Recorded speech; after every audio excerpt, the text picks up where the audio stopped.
अपने पसंदीदा शो के फुल एपिसोड देखने के लिए अभी डाउनलोड करें दंगल प्ले ऐप।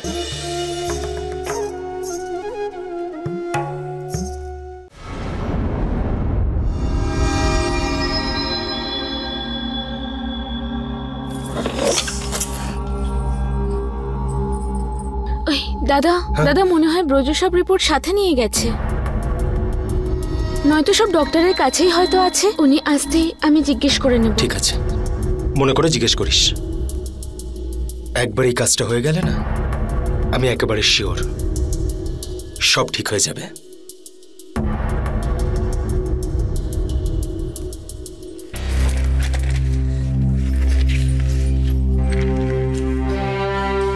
নিজের খেয়াল রাখিস তুই।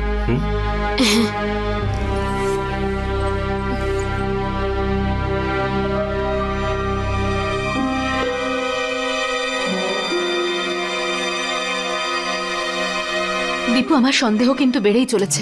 সুষমা কে জানে টাকার জন্য কি কি করছে, আর ওই লোকটা সেই টাকা দিয়ে নেশা করছে। দেখ, আমাদের খুব তাড়াতাড়ি কিছু একটা করতে হবে, না হলে সুষমার সঙ্গে কি হবে কে জানে। দিদি, যদি রিপোর্টস গুলো ওখানে থাকতো তো আমি নিজেই আনতাম, কিন্তু ছিল না। আরে 50,000 টাকা নিয়েছিল টেস্টের জন্য, কিছু তো থাকবে। কোনো ব্লাড টেস্ট রিপোর্ট, কোনো স্ক্যান বা কোনো এক্সরে, কিছু একটা তো পাবি। দিদি, আমি পুরো বাড়ি খুঁজেছি কিন্তু কিচ্ছু পেলাম না। সুষমাও পুরো বাড়ি খুঁজে দেখেছে কিন্তু ও কিছু পায়নি। সুষমাটা দিন দিন বোকা হয়ে যাচ্ছে। টাকা দিয়ে দিল ব্যাস, আর কিচ্ছু খবর রাখবে না ও। দিদি, এই ব্রজনা ভীষণ চালাক মানুষ কিন্তু, আর আমাদের সুষমাকে বোকা বানানো ওর বাঁ হাতের খেলা। কিন্তু এবারে আমরা কি করব? আমি সুষমাকে বলে এসেছি, আর আমার মনে হয় যে ও ব্রজকে রিপোর্টের ব্যাপারে নিশ্চয়ই বলবে।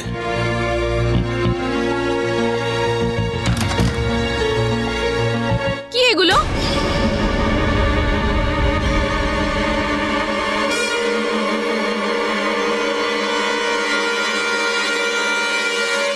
একদিন ভুল করে চাবি ছেড়ে চলে গেছি, তুমি গোয়েন্দাগিরি করছো। তুমি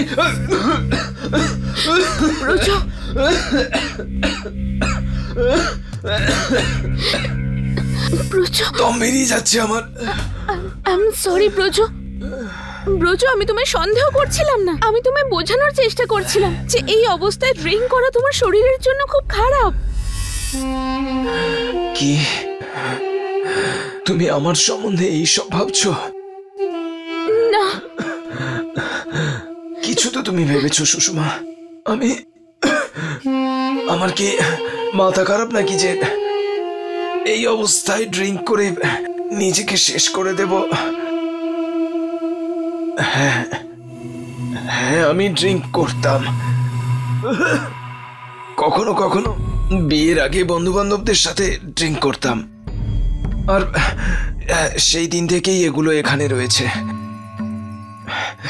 কিন্তু সুষমা, তুমি আমার চিকিৎসার জন্য দিনরাত এক করে টাকা জমাচ্ছ, আর আমি ওই টাকায় ড্রিঙ্ক করব, এটা তুমি ভাবলে কি করে?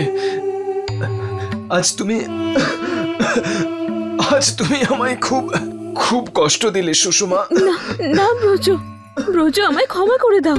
যদি আমার জায়গায় অন্য কেউ থাকতো সে একই জিনিস ভাবতো। তুমি কষ্ট পেও না।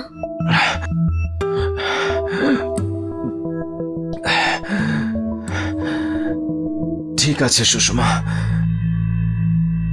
এবার কোনো ব্যাপার নয়, কিন্তু আর কখনো এইসব বলার আগে 10 বার সেই ব্যাপারে ভাববে। যাও প্লিজ, কাড়া বানিয়ে নিয়ে এসো। কিন্তু ব্রজ, একটা কথা জিজ্ঞেস করবো? বলো। ওই তোমার চিকিৎসার জন্য আমি অনেকগুলো টেস্ট করিয়েছিলাম, সেই রিপোর্টস গুলো কোথায়?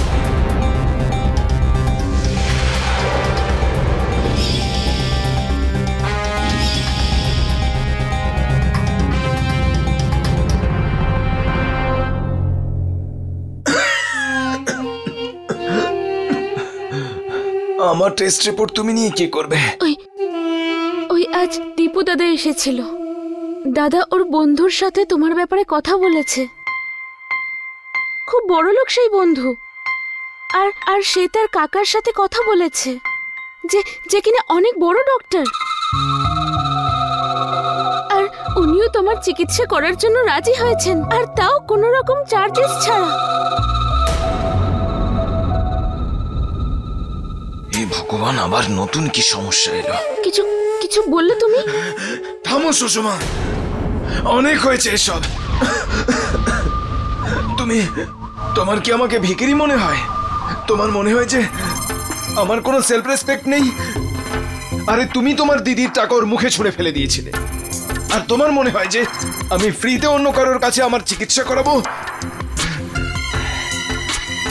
আমি যদি এতটাই বোঝা হয়ে থাকি তোমার উপরে, তাহলে আমাকে কোনো সরকারি হাসপাতালে ফেলে এসো, ওখানেই পড়ে থেকে মরে যাব। না ব্রজ, এরকম কথা তুমি বলো না। মরে তো আমি যাবই সুষমা। তোমার কি মনে হয় কারোর দানি চিকিৎসা করে আমি বেঁচে থাকবো? এই কথাটা আমাকে বলতে তোমার একটুও লজ্জা করলো না? কেন ভাবছো এটাকে তুমি দান? যখন টাকা পাবো তখন সবাইকে আমরা দিয়ে দেব। আমরা এই সুযোগটা আর দ্বিতীয়বার পাবো না ব্রজ। তোমার টেস্টের জন্য যেভাবে হোক 50,000 তো জোগাড় করেছি। দেখো, আমি এতদিন তোমার সব কথা শুনেছি, কিন্তু এইবার তোমাকে আমার কথা শুনতেই হবে। আবার দিব্যি তোমায়। এইসব কি বাজে কথা সুষমা? এটা পাগলামি নয় ব্রজ, এটা ভালোবাসা। যদি আজ তোমার কিছু হয়ে যায় আমি বাঁচবো না। আমি জব করে বা কোনো শো করে এত টাকা জোগাড় করতে পারবো না যেটা দিয়ে তোমার চিকিৎসা করাতে পারবো। তাই তোমায় ওই ডক্টরের কাছেই চিকিৎসা করাতে হবে। তুমি শুধু আমায় সব মেডিকেল রিপোর্টগুলো দাও। ওগুলো আমি কিচ্ছু শুনতে চাই না। আজ তুমিও একটা কথা শুনে নাও, যতক্ষণ না তুমি আমায় সব রিপোর্টসগুলো দেবে ততক্ষণ আমি কোনো খাবারও খাবো না, আমি কোনো কাজও করব না। এখানেই বসে থাকবো আমি। যতক্ষণ না তুমি আমায় সব রিপোর্টস এনে দেবে আমি এখান থেকে একটুও নড়বো না। সুষমা, এরকম করো না, আমার কথা শোনো। আমার কথা কেন বুঝতে পারো না? কত বড় অসুখ হয়েছে তোমার। যদি তোমার চিকিৎসা না হয় তাহলে, যদি তুমি আমায় একটুও ভালোবাসো তাহলে আমি যা বলবো তুমি তাই করবে। এর হলোটা কি আবার এসব? আজ যেভাবে উঠে পড়ে লেগেছে মনে হচ্ছে আমার কোনো প্ল্যান কাজ করবে না। কিন্তু ওই রিপোর্টগুলো আমার কাছে নেই। নেই মানে? আমি তো 50,000 টাকা দিলাম ডক্টর। হ্যাঁ দিয়েছিলাম। আরে রিপোর্ট ডক্টরের কাছে আছে, আমি ওগুলো নিয়ে কি করব? তাহলে এক্ষুনি নিয়ে এসো। যতক্ষণ আমি রিপোর্ট পাচ্ছি আমি এখানেই বসে থাকবো।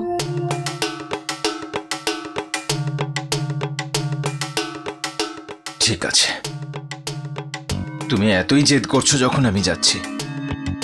কিন্তু সুষমা, একটা কথা মনে রাখবে, কারোর দানে চিকিৎসা করানো আমার ইচ্ছের বিরুদ্ধে হবে। সিদ্ধান্ত আমারও কিছু ছিল ব্রজ। আমিও হোটেলে নাচ করতে চাইনি, কিন্তু যখন বিষয়টা কারোর জীবন নিয়ে হয় সব সিদ্ধান্ত ভেঙে ফেলতে হয়। আমি এইসব কিচ্ছু বুঝি না। আমি শুধু চাই তুমি তাড়াতাড়ি সুস্থ হয়ে ওঠো।